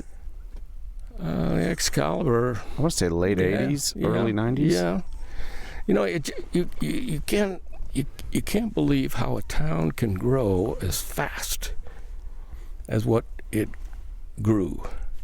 Once it caught on, and that was the place to be, and they were tearing down, blowing up hotels. For instance, the Dunes. The Dunes is where, what's there now? The Mandalay Bay. I think it is a Mandalay Bay. I think I can remember watching the Dunes blow up. Like they filmed it. They had these guys come in, and it imploded on the inside. Yeah. And it's interesting because when you talk about history with young people there, and they don't even have to be real young, but they don't remember all these old hotels. You remember the classic Riviera, and I don't know what's there right now, but the classic Riviera, big grass lawn out in front. You drive in. In fact, you watch the old movies. You'll see them come in those great big long cars and drive in there, let people out in front of the Riviera. They were set way back from the Strip. Oh, they had long, beautiful lawns and gardens. But land is so valuable there. You don't waste on the Strip. You don't waste land at the Strip for things such as that. For instance, the MGM that is at the corner of Tropicana and the Strip, when they first designed that, and their first build on it was they had a theme park back behind it. It didn't last very long. However, I do have the distinction. Now I'm getting into a whole other part of my personality. However, I was out there with their attorney looking at the place of what they were doing and the progress on it, and looking at the theme park, and they had just received the head for the mascot for that part, which, of course, MGM, it was a lion. So here was this big lion head, and they were going to dress somebody up in a lion head. They were going to dress somebody up in a lion head and have them as the mascot around there. Anyway, I got to be the very first one to put the lion head on, walk around their office. And they had originally designed the hotel to where, as you came in the front door, there would be a yellow path. And so you would follow the yellow brick road back to the amusement park. Well, land and whatever there is so valuable that they found that they could make more money, not with an amusement park, but by doing other things. And the draw in those hotels is not for kids. When I was in high school, we spent a lot of time out there. But nowadays, it's altogether different. It's controlled different. Things are not the way they were. So the Lexer, do you remember that one being built? Yes, that was right at the end of my time. A very interesting place. Did you have a question particularly about it? I just remember so I graduated in '95, and so we drove down. We actually drove to San Diego, but we spent all night from Salt Lake driving, and we went to the Lex, and I just remember it being a fairly new building, but yes. At that time we might have been to Vegas one other time, but there was 4 of us walking around, and it just had this big lure of just a cool place to be. But I remember it being on the end of, I don't think I in '95, I don't remember there being anything past that, but there might, I'm sure there Hacienda probably was, I think. I'm trying to think. I think the Hacienda was past there. They're on the corner of what's actually called Reno and the Strip, but I don't think Reno is even there anymore. It's just straight hotels. But the Luxor, that was interesting because the light that they put on the top, they did that purposely. They figured that it was going to be able to be seen in Los Angeles, although I can't imagine it because Los Angeles is over the hill and all those things. But it was. Do they still light that light up down there? Oh, yeah. Oh yeah, every Yes, night. yes. They say you can see it from the moon. Yeah. Is what we hear. I don't. Yeah. I thought they had to dim it because of the aircraft that flew around in that area. No, I think that's still. Well, maybe that's originally because it's a bright light, still a bright light. But that's an interesting hotel, an interesting concept. You think of what they did with it. The other one is Adelson. Trying to think of his first name. Oh, Sheldon. Yeah. Sheldon Adelson.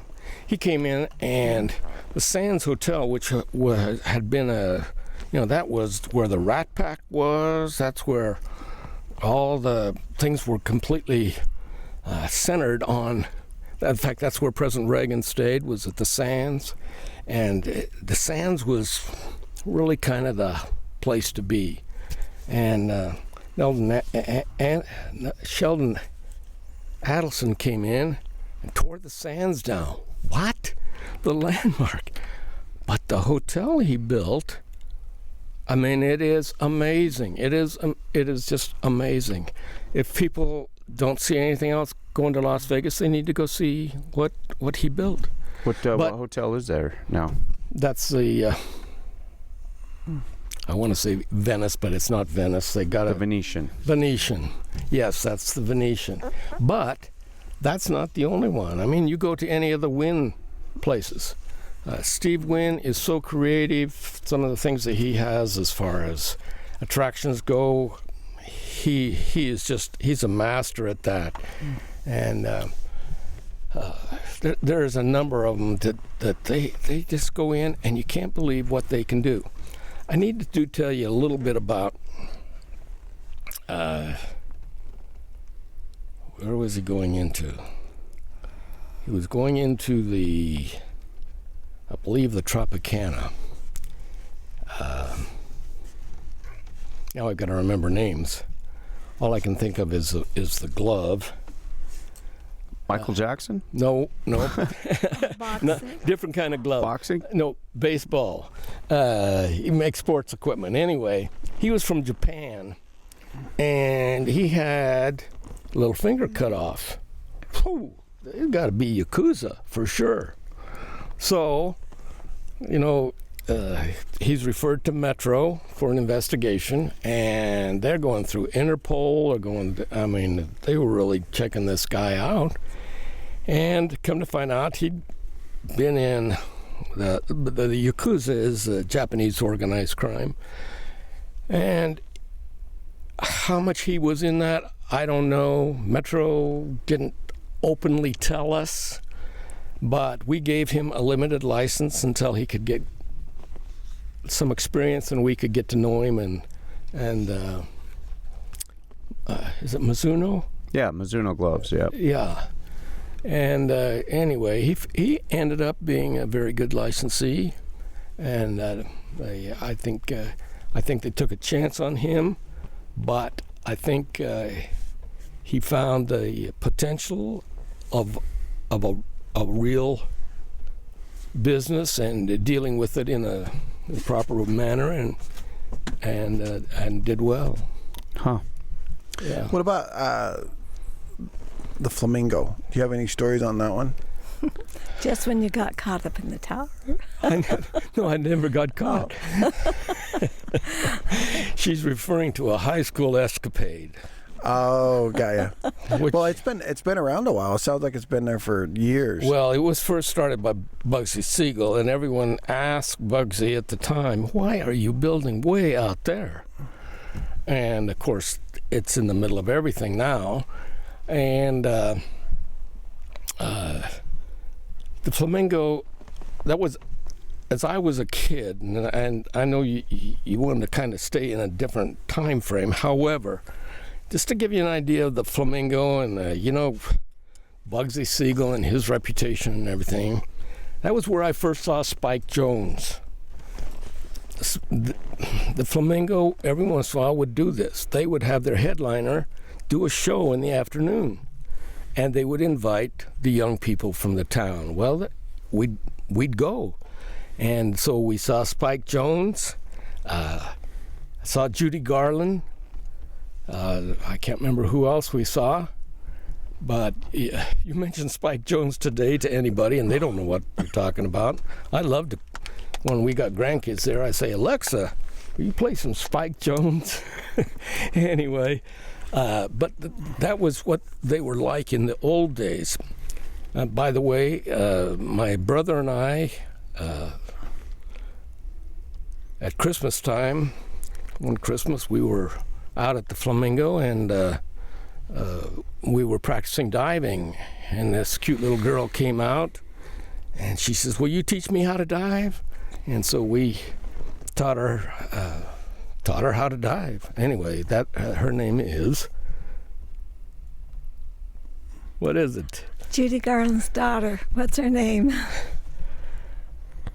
Liza Minnelli. Liza Minnelli. Minnelli. Yeah. All we knew was, what's your name? Liza, cute little girl. And like I say, we taught her how to dive and everything. Lo and behold, as she grew older, that's that little girl we taught how to dive.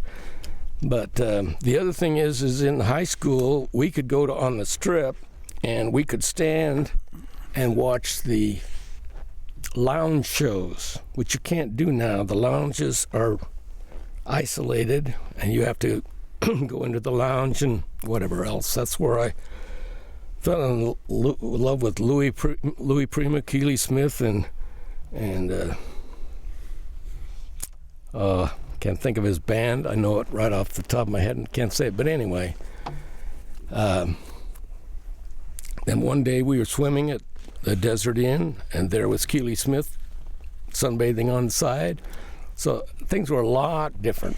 Well, in the those reason days. it was so accessible to you is because there were no fences around anything. Their backyards where the pools were, there weren't fences. You just could walk into anything. Yeah, it was the desert behind them. Yeah, it was just the desert. And so we'd go into any of them at that time. But that was the high school years, and that was 59. So what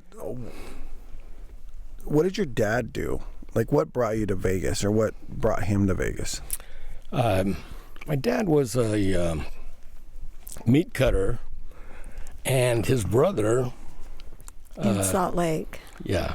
And his brother said he was going to Las Vegas and go into partnership in an appliance store, and that my dad could be one of the partners if he would learn refrigeration. So he learned refrigeration, and we went to Las Vegas in October of 1944, and they opened what was called Electric City Appliance. And there were only 2 appliance companies in Las Vegas at the time.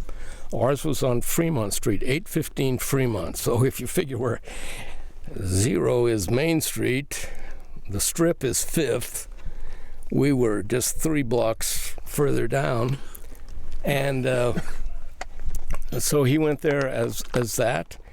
He and my uncle ran that. The silent partner was my Uncle Heine, who was one of the owners and big shots at the Boulder Club, which was one of the early downtown casinos. And Las Vegas was so different then. Every time I go to the dentist, I tell them, if you want to know how the dentistry really used to be, we go down 4th and Fremont, climb up these stairs between 2 buildings, and go up to the dentist and some of the rigs that he had. But anyway, my dad did that for a number of years, and then he and my uncle divided things up. My uncle was kind of a, what would you call him? Entrepreneur. He was an entrepreneur. He knew how to take advantage of things. One thing, for instance, he built a house with an air conditioner. Well, we didn't have air conditioning. We had a swamp cooler. And he was one of the first ones that brought TV into the Las Vegas Valley. He was one of the original owners of KLAS TV there. And he had a lot of interests such as that. And so my dad and he split up. My dad went and bought a place over on Bonanza. And in those days, the town was a lot different. I don't know if you want to hear about segregation, but I didn't realize what segregation was until rather recently. I shouldn't say rather recently. I'm so old, I learned everything a long time ago, I think. But when I was younger, and the time that my dad went over there, it was a place bound by where the railroad tracks go and Bonanza Highway, not highway, Bonanza Road, and there was a quarter of Las Vegas that were African American. And I went to school with a lot of them, and I had great friends. I went over there many times for a lot of different reasons. I was a cheerleader in high school, so we went over, and because half of our team lived over in there, and we get to know them. And anyway, then my dad went to work for the city of Las Vegas, and interesting enough, he worked in business license in the city of Las Vegas long before I became the director of business license for Clark County. So what did he do for business licensing? He was in charge of nurseries, child care facilities, and my dad was an interesting person. He was loved by every one of those child care facility people, and he helped them out and different things. But that's what he did. He was. That's new for me. I've never heard that. Really? You didn't know that? No, he was great. They loved him there, and he loved it. Did you ever go over to the old Moulin Rouge on Bonanza? Oh yes, I did. In fact, I have in Las Vegas that's all gone now, or I believe it's all been torn down. Moulin Rouge was the first resort hotel on what we called at that time the West Side, being the area of Las Vegas that was the place that if you were African American, that's where you lived. And if you were appearing on the Strip, you take someone. We listen to Nat King Cole at least twice a week at our house now, but when I think back, and I didn't realize it at the time, I see now, boy, that must have been tough. He would appear at the resort hotels out there. Of course, you know the history of and his reputation. And then when he get through it there, he'd have to go over, and he would stay over in this one section of town. But anyway, this was the first resort hotel that was built over in the area of Las Vegas. We called it West Side. West Side. Yeah. But even like Frank Sinatra, Dean Martin, Sammy, they would all go over to the Moulin Rouge too, I believe. Yes. They would perform there. Yeah. The Rat Pack was they were a different breed. They were known around there. They broke all sorts of barriers. And of course, they had Sammy Davis with them, things like that. By the way, when you think about Las Vegas in the old days, we used to see these people at the grocery store. So the Strip started in '44, about the time that you moved, right? It was actually before then. The El Rancho started in the last frontier. And Hoover Dam had just finished. Hoover Dam was in the 30s. 36 or 38. Right? Mm-hmm. When it finished. Yeah. But that had to have been a big draw to grow Vegas. I mean, for the people that were working on the dam and what was out there as well. Yeah, although I don't know how much of a draw it was. It is now a very big tourist attraction. especially since they built a bridge. To go to the dam, you actually went on the dam if you were going to Arizona. Now they have a bridge that is a site itself. But and that changed after 9/11. It was, you still drove across the dam up until 9/11 happened. Yeah. Then they just shut it down. Nobody was allowed near the dam, and that's when they started to build a bridge. Yeah. They didn't allow anybody to drive across the dam. I think recently they had an explosion over there. I think, but the reason why I ask is really what you're describing is the starting of the Strip during your lifetime. I mean, you're experiencing the Vegas from its startup. I mean, I know it started earlier, but the time that it started to become known for what it's known for. yeah, in Yes, your lifetime. in And fact- I would have never, if short of having this conversation, I would have never thought about that. Just to me, Vegas was already happening by the time I came along.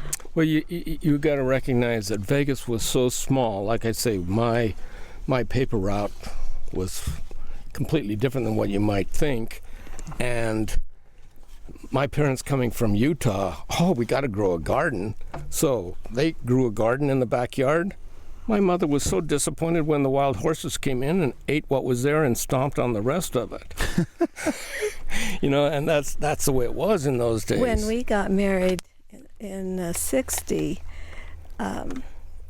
there was the University of Nevada was an office building. It was down this 2-lane dirt road from his house, a 2-lane dirt road, and way down there was this office building and one other building for classes. That was the University of Nevada. Yeah, it's called NSU at that time, Nevada Southern University. Well, that's right. Which is now UNLV. Yeah. Yeah, now it's Oh, it is? UNLV. Yeah, yes. it's UNLV. It was only 2 buildings. Yeah. And it's right in the middle of town. on a It dirt feels that road. way. Oh yeah. It was on a dirt road, way down there with nothing in between. Yeah. It's good, but it's just weird to think that it's how much happens in a lifetime. Well, you look at it in my lifetime, I have seen it completely change. Completely change. There is a road now that goes from downtown to Summerlin, which is pretty much a freeway. Well, when I was a probation officer, I was heading down that road. It was a 2-lane. It was actually paved at the time, but it was a 2-lane. And I had a cop pull me over for speeding. I hate to tell you. Of course, the first thing I did is pull out my badge and say, gee, I was just going out to see one of my probationers. He says, what department are you in? I says, juvenile probation. He says, you drive like a juvenile. And he turned around and he got on his motorcycle and left. And I thought, I wish he'd given me a ticket instead of saying that. The insult was worse. It was worse. Yeah, you drive like to this day. I'm old. I still remember that. You don't drive like a juvenile anymore? Oh, no. My wife drives.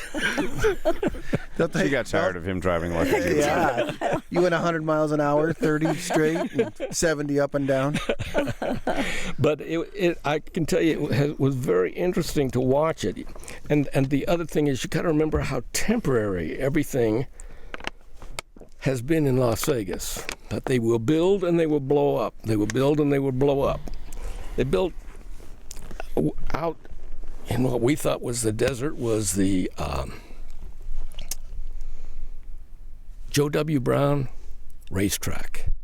It was a big racetrack, big grandstand and everything. That came up in almost no time, and it ran for a couple of years, and they decided they didn't want it anymore. It was gone. And that's where the convention center is now. But things like that, the dunes. When I was a probation officer, I worked days as a probation officer and worked nights at the dunes. I could tell you a lot of fun stories about the dunes, but anyway, the dunes, I mean, it's there one day and the next day it's blown up and gone. And that's the way it just seems like things in Las Vegas are. it's temporary. It's what is the latest thing. We've got to have it, and we got to have it now. And they do that. And you look at the things that are there. Boy, the other thing is when I was young, in fact, even when I was licensing, the industry was hotels, tourism, that sort of thing. They actually have industry there now. It's interesting when I go back and I see the industry that has come up throughout the area. Amazon, for instance, and all the buildings that they have. It's just amazing. But Walmart, they have tons of just the hubs that go out of Vegas. I just ordered some supplement from Amazon that is produced in Vegas. Yeah. That's what's helped Vegas, I think, really become a community.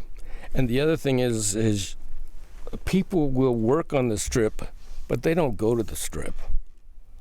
They have their own neighborhoods, they have their own whatever that's what they do, and then they go to work there, and then they go home. But it's an interesting phenomenon. So what your next question should be, Cody, is what did you do nights at the dunes?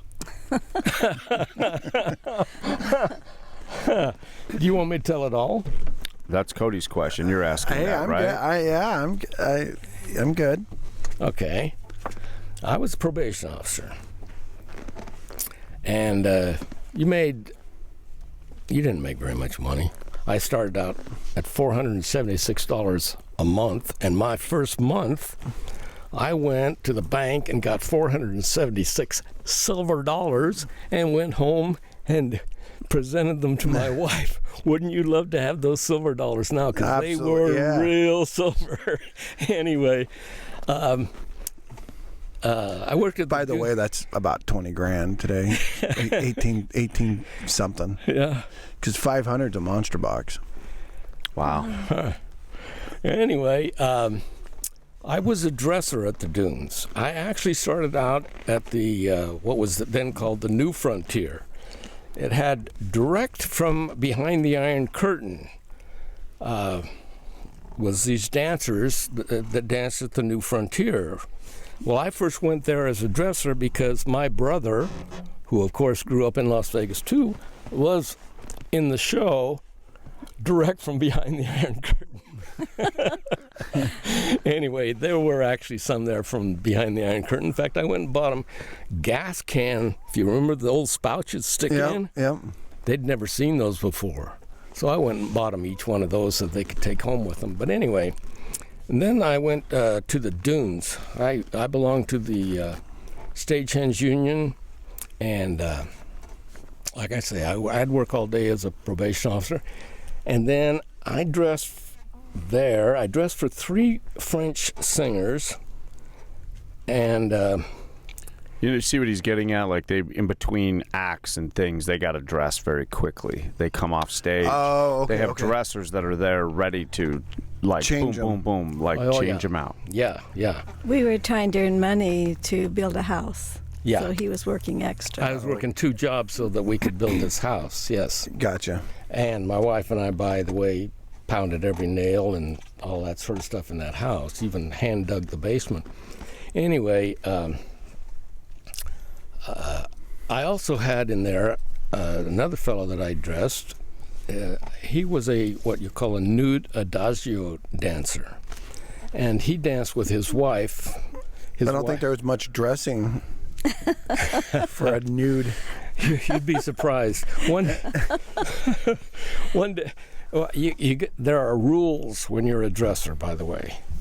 One is if you're zipping something up, you put a finger inside the zipper as you zip it up, okay? One day I was in a hurry, and I zipped up Mitch. He was wearing long pants in this particular number. No shirt, but anyway, long pants, and I zipped it up while I was looking somewhere else, and I caught him in it and actually cut him to where he had blood.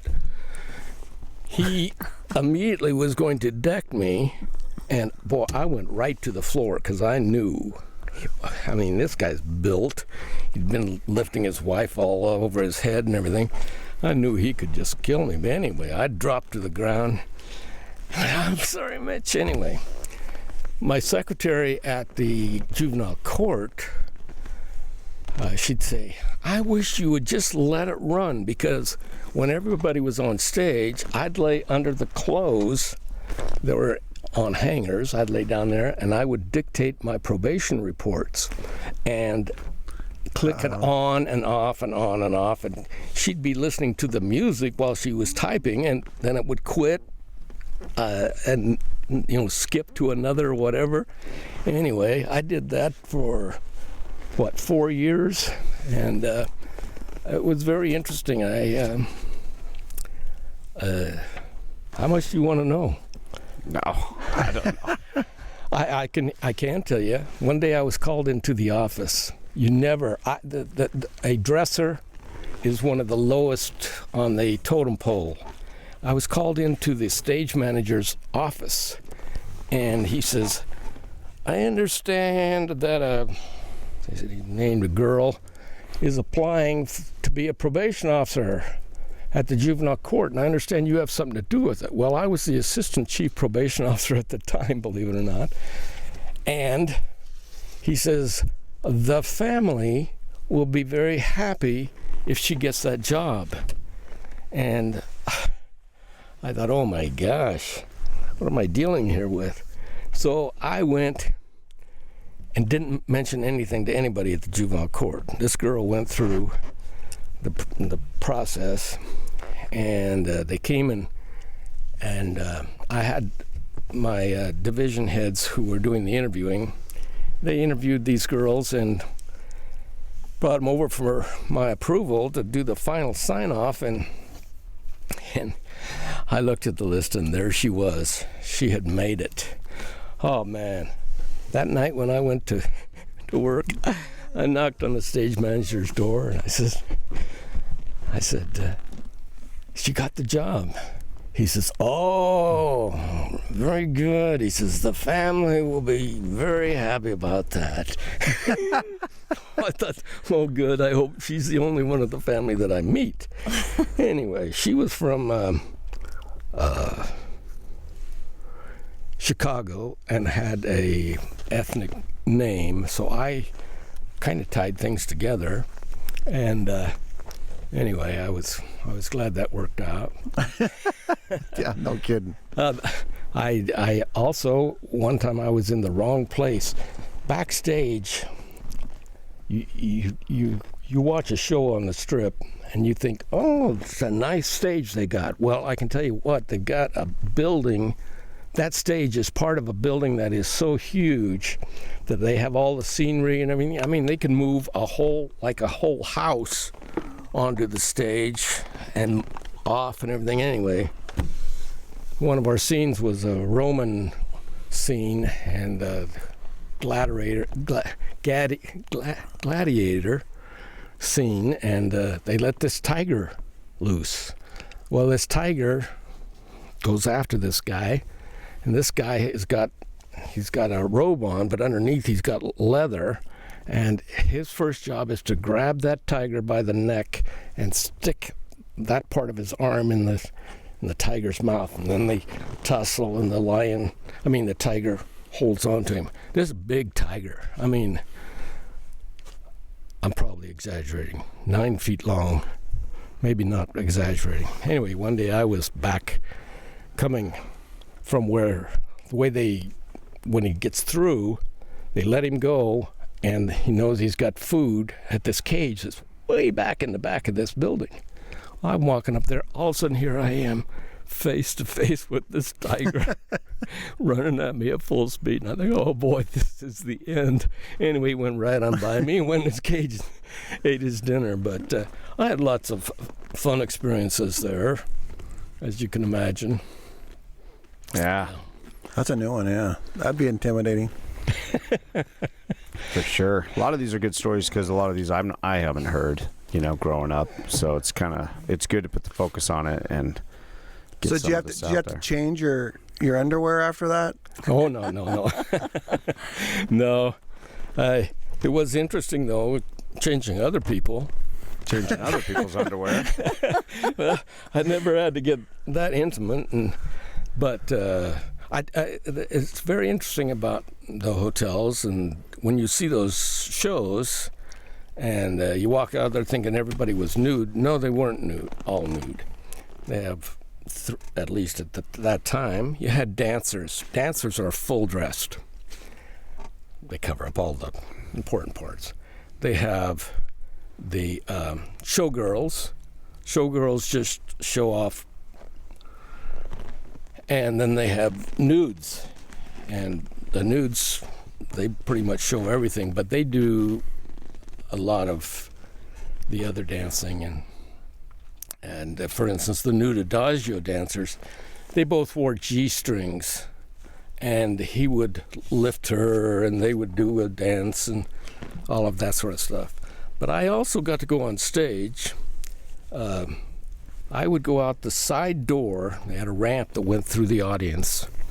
And I would be wearing just my grubbies, and then I'd dress up in my suit, put my white shirt and tie on, and I would go out on the stage, and I would meet the star of the show, who at that time was Ravon. And I'd meet Ravon out there, and he had just sung Send in the Clowns, and he had this cape, and he'd put it over it. He had it over. I'd put it over my arms. I'd take it off him, put it over my arm, and I would straighten his tie, and we would talk just a little bit there. It was interesting because that was the only time he would ever talk to me. Backstage, I was just a dresser, but out there in front of the audience, and we were right in the middle of the audience. They would come out as a big walkway that walked to the stage. We were out on the front corner, and we'd talk, and that was kind of interesting. One time, the French singers thought they would be funny, knowing that I was a probation officer. They got my suit without me knowing it and put a badge on the front of it. And as I was walking past the mirror to get ready to go on stage, I noticed this badge. Anyway, I took it off. And but those guys, they were all waiting in the side, waiting for me to go out there with that badge on. Anyway, a lot of fun times then. Mom, you got off easy today. I always do when he's being interviewed.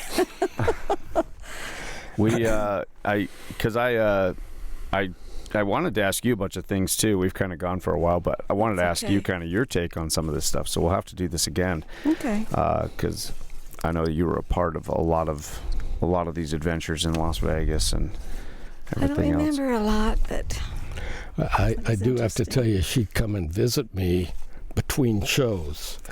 We do a early show, and then I'd have some time between that show and the midnight show.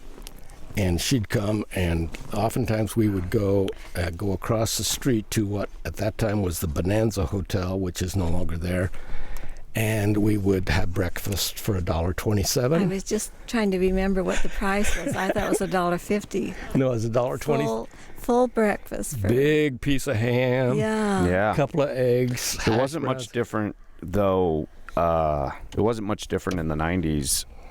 Like I would go get a giant ham, steak, and eggs for $3.50. Oh, yeah. You know, and leaving work in the middle of the night. You know, those prices. I can remember in the 90s, so 95, we stopped and had breakfast. I can remember getting steak. You can have a steak for less than $10, like $7.99. Yeah. I wonder what it is nowadays. It's not. It's more. We were just there.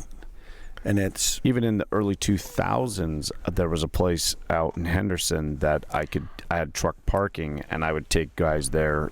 You know, I was a driver trainer, and I would make a big deal of it. I'm like, well, you're getting done with your month of training, as we head through Vegas, you know, going back to Phoenix to drop you off so you can get your own truck. I'm like, you know what, you've done really good. I'm going to treat you to dinner tonight when we go through Vegas. Prime rib. And they'd be like, really? I'd be like, yep. Taking you out for prime rib. And it was right there by I cannot remember the name of the hotel. It's a chain of hotels out there. that are off-strip hotels. There's the station, Sunset Station. Oh, yeah. Out in their parking lot was a place. I cannot remember the name of it right now. But anyway, they had like $3.99 or $4.99 prime rib. Yeah. Big, See, huge and sign I can out remember there. that going into the 90s, but it's changed so much. Well, that Yeah. used to be one of the things that was who could have the lowest food prices, because if you go there, you're gonna gamble there, and so the buffets were always very inexpensive. Like I say, in high school, that's what we'd do, is we'd go out there, and you could go through their buffet for almost nothing. But that's the difference between. I think that was the swing from when the mob was running it to where corporate goes by a different bottom line, and they don't quite have the vision that those other guys had. Those other guys had a vision that we're going to draw the people, and we're going to clean them out, and not negatively. By the way, speaking of cleaning out, one day I was having lunch with the president of the Desert Inn, which, by the way, the Desert Inn is no longer there, and he gets a call, and he says, "No, of course she's good for it. Go ahead. No, you don't need to call me on her." Anyway, when he hung up, he says they wanted a approval on a $5 million marker. I'm thinking, ooh, $5 million. He says, yeah. He says that's nothing. He says she comes twice a year. She brings $15 million, puts it in the vault, and draws on it until it's gone, and then she goes home. She does that twice a year. And you think you get a few customers like that, they are treated very, very special. Yeah. I mean, they're the one that has someone standing outside their door all the time, and they need anything, they got it. Dropping $15 million twice a year, and that was in what year? I mean, $15 million back then was a lot more money. Yeah, that was probably early 90s. Yeah. Wow. Yeah. So who was it? Do you even? Well, how about this? You don't even have to give a name. Was it like a head of state? No. Was from a oil-rich country. It's just amazing some of the money that some of those places have. I mean, $30 million for a lot of people, including today, Americans, that's a lot of money. Yeah. Yeah. You know. Yeah. I can tell you that was part of the interesting part of business licenses, how much money there is and how much money people are willing to spend, how much are willing to give away. If you were in there and you were corrupt, it may take a very short time to amass a great deal before you're caught. Because I think you'll be caught, because when you get the job, that's when they start their file on you, and they watch you very carefully. They want you to make a mistake, I think, but you just cover yourself all the way around. Well, on that note, thanks for taking the time to come and talk to us about all this today. Yeah, this has been great. Well, I had this idea a little while ago, and then as we got near the end of the summer, I was starting to feel pressure, like, they're going to go back down to Nevada for the winter, and wanted to get this done. And so we really appreciate you coming in and sharing all this stuff with us. not to belabor it, but, we could do this on when I was the assistant superintendent of the state school for delinquent girls. I know there's a bunch more podcast episodes in there. I know, I'm aware. Anyway, I've had an interesting time. And, all before Milo was born. Yeah, that's true. All the interesting stuff happened before I was born. I know. Yep. It's been a good time. I've been lucky. I'm glad you guys came and shared this with us. Cody, thanks again, my man. Yeah, thanks. It went by fast. I told you that was going to be an interesting one. It is, yeah. We need